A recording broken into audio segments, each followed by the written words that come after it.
మనుగడ కోటి అలలుగ పొంగు వరదల వేగాన పడిలేచు అలలకు తీపి కలలకు లేని అలసట నీకేలా నల్ల నల్ల నీళ్లలోన ఎల్లకిల్ల పడ్డట్టున్న అల్లుమల్లు ఆకాశాన చుక్కల్లు అమ్మాయంటి జాబిల్లమ్మ అబ్బాయంటి సూర్యుడమ్మ ఇంటి దీపాలవ్వాలంట దిక్కుళ్ళు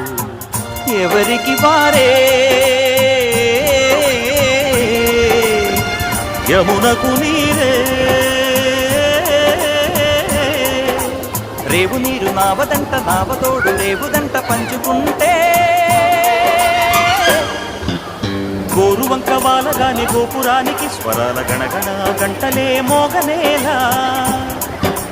గోపబాలుడొచ్చినాక గోకులానికి పెదాల కిలకిలా పువ్వులే పుట్టలే